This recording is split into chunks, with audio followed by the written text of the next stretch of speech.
petite communauté qui est surtout intéressante ou importante par sa composition. C'est comme un bouquet de fleurs qui se compose notamment des personnes qui viennent de l'Afrique noire. Certains viennent puisqu'ils ont fui leur pays suite à la guerre, aux problèmes économiques. D'autres sont installés depuis des années pour les mêmes raisons, ou qui ont suivi leurs conjoints. C'est une communauté très diversifiée à tous les niveaux.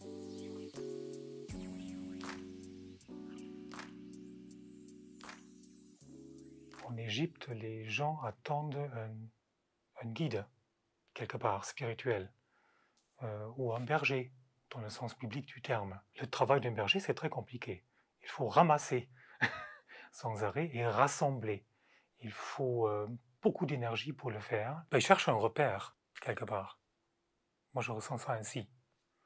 Et c'est des fois gênant, puisque je n'ai pas cette conception de pasteur en moi. Et je suis en conflit avec moi-même, souvent.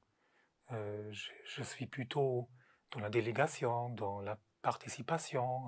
Alors souvent, j'entends « mais dites-moi » ou « dites-le ». Et que faisons-nous? C'est très enrichissant, puisqu'on évolue ensemble, puisque je ne deviens pas ce qu'ils attendent de moi forcément tout de suite comme ça, et eux, ils évoluent autrement avec leur pasteur qui vient d'ailleurs, et ils l'ont compris. Je pense qu'il y a à la fois à prendre en considération cette situation que les gens sont perdus dans un environnement hostile par rapport à ceux qu'ils connaissent, donc ils ont besoin d'une famille spirituelle, ils ont besoin de quelqu'un, d'une référence, et le pasteur devient davantage la référence. Et non seulement le pasteur, même aussi la femme du pasteur, puisque c'est ça la réalité. Hein. On est perçu comme couple pastoral. Quand je suis arrivée en Égypte, où j'ai vu, en fait, la première image que j'ai, c'était le premier conseil de paroisse qui s'est donc présenté, c'était que des hommes. Et là, j'ai dit, je crois qu'il manque quelque chose. Et on s'est retrouvés à un moment donné, au début c'était 3 ou 4, puis on s'est dit, mais si on montait un groupe de femmes. Mais c'est venu naturellement, c'est pas forcément venu de moi, c'est venu de toutes. Et certaines avaient connu déjà des groupes de femmes, d'autres non. C'était la première expérience aussi. Et j'ai dit, bon, on va essayer de faire quelque chose. Et donc, du coup, on s'est retrouvés au début à 3 ou 4, puis après 5, 6, et là, on est une douzaine à se réunir. Et je trouve ça très beau, parce qu'effectivement, je me sens, on s'appelle les sœurs en Christ, et il y a quelque chose vraiment de... Vous appelez les femmes de Les victoire. femmes de victoire aussi, c'est le nom qu'on s'est donné, parce qu'effectivement, elles ont un pouvoir, un enthousiasme qui génère une motivation dans la paroisse, une envie de monter des projets, mais communautaires et ensemble, et c'est vraiment très très beau.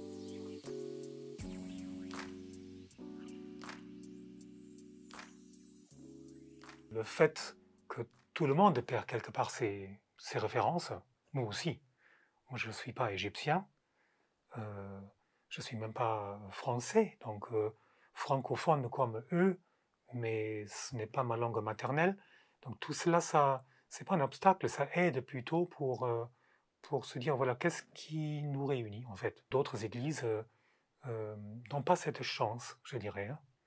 Hein. Ils viennent avec leur pasteur éthiopien et on parle en amharique et ça reste très, très fermé, alors que notre communauté, elle est très proche à l'évangile. Si l'évangile veut dire faire tomber les murs.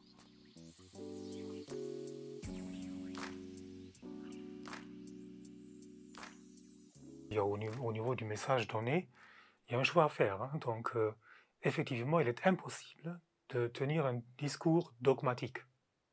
Alors, vous perdez 80% des personnes, puisque si on essaye de voir qui a raison dans la doctrine, ça ne marche pas. Hein. Donc, il faut trouver un autre discours qui rassemble et qui ouvre. Ça ne veut pas dire qu'on est tous d'accord sur tout, mais c'est toujours pareil, c'est travailler cette confiance que nous sommes réunis, et puisque quelqu'un nous appelle de nous réunir, non pas parce que des statuts de telle église disent ceci ou des dogmes de telle église disent cela.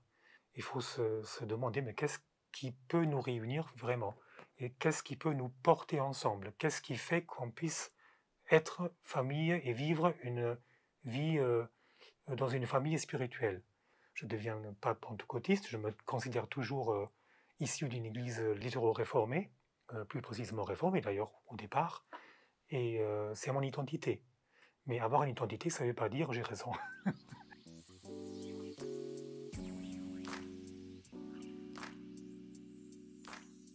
On a gardé le lien. On a gardé le lien. Le moyen de communication, c'est via l'application WhatsApp. Bien que je n'aime pas trop ces communications électroniques, mais j'ai compris à quel point elles nous aident, notamment celle-là, puisqu'elle nous permet de vivre des moments ensemble. Je propose des cultes via WhatsApp et je demande des participations des uns des autres comme si on était dans un temple. On prépare quelque part ensemble et je collecte les participations, je compose mon culte et on vit un culte ensemble.